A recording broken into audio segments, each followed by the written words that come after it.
कबीरा खड़ा बाजार में मांगे सबकी खैर। कबीरा खड़ा बाजार में मांगे सबकी खैर। ना काहू से दोस्ती ना काहू से बैर। साथियों, जय भीम। हमने पिछली वीडियो में चमार जाति के बारे में इतिहास को खंगाला तो पाया कि चमार जाति का संबंध सिंधु घाटी की सभ्यता से है। वे भारतवर्ष के ही मूल निवासी थे। उनके पूर्वजों के कारण ही आज देश फल फूल रहे हैं।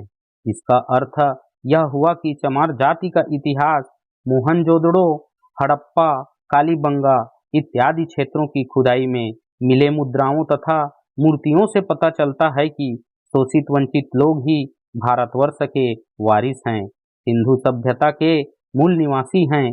उनकी आस्थाओं, विश्वासों, रीति रिवाजों का अध्ययन तथा भारत में आर्य कैसे आया और आर्य तथा अनार्य के बीच संघर्ष का विस्तृत अध्ययन करेंगे।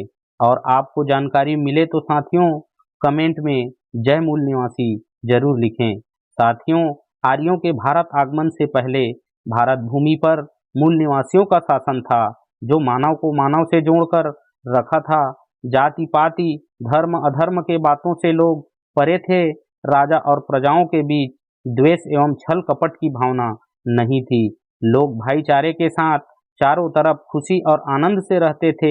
ये मूल निवासी नाग पूजक व प्रकृति को पूजते थे। भारतवर्ष में आर्यों ने 1500 ईसा पूर्व के मध्य एशिया से आए थे।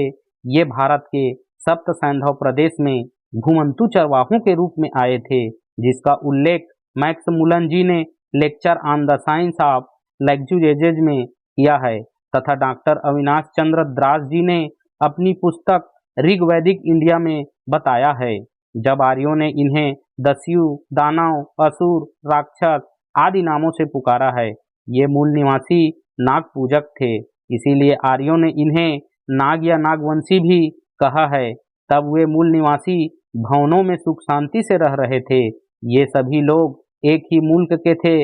आर्यों ने इन्हें अलग अलग नामों से तथा अलग अलग जाति धर्मों से कूटनीति से जात पात में बांटकर अलग कर दिए। किसी को दैत्यों तो किसी को दानवों तो किसी को राक्षसों से साहित्य में चित्रित कर दिया गया है, जबकि साथियों ऐसा नहीं है। दानव का वास्तविक अर्थ तो दानशील व्यक्ति होता है। ऐसे ही राजा बलि को राक्षस से चित्रित किया गया है, जबकि राक्षस का अर्थ रक्षण करने वाला होता है। असुर का अर्थ सूरा या मदिरा का सेवन न करने वाला होता है। साथियों, बाबा साहेब डॉक्टर अंबेडकर जी बताते हैं कि दास और नाग एक ही हैं। दास नागों का केवल दूसरा नाम मात्र है। यह समझना कठिन नहीं है कि वैदिक साहित्य में नागों का ही नाम दास क्यों पड़ा। कभी सोचने का प्रयास किए हैं?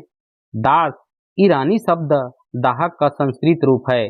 नागों के राजा का नाम दाहक था, इसीलिए आर्यों ने नागों को दास कहना आरंभ कर दिए। द्रविड़ को देखें तो द्रविड़ कौन है?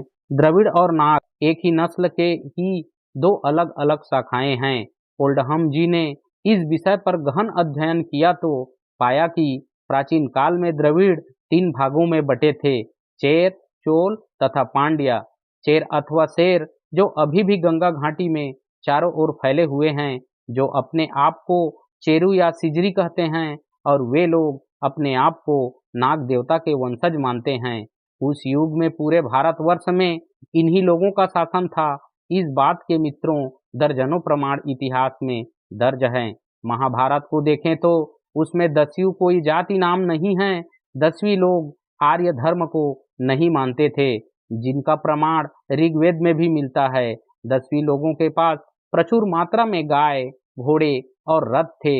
ये 100 फाटकों वाले नगरों में निवास करते थे।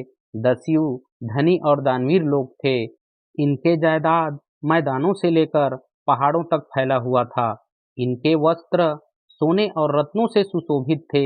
ऋग्वेद में राजा दियोदास के पुत्र सुदास का नाम 27 बार आया है। सुदास के पिता दियोदास को भरतों का राजा कहा जाता था।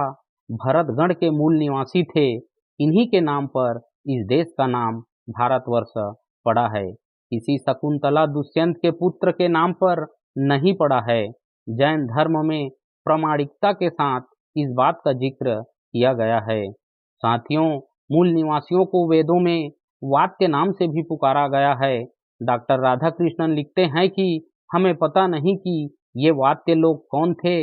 आचार्य परशुराम चतुर्वेदी के अनुसार देखें तो वात्य शब्द किसी अनार्य जाति या जातियों का बोधक था। उन्होंने यह भी कहा है कि वात्य शब्द वेद शास्त्रों का विरोधी बोधक रहा होगा।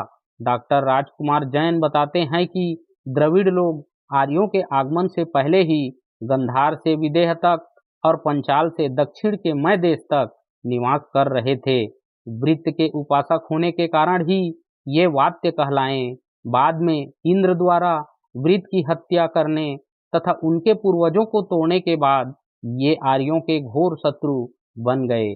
यही वजह है कि वेदों में तो आर्यों ने इनकी तारीफ भी की है, लेकिन वेदों के बाद रचे ब्राह्मण ग्रंथों में इन्हें नीचा दिखाया गया है।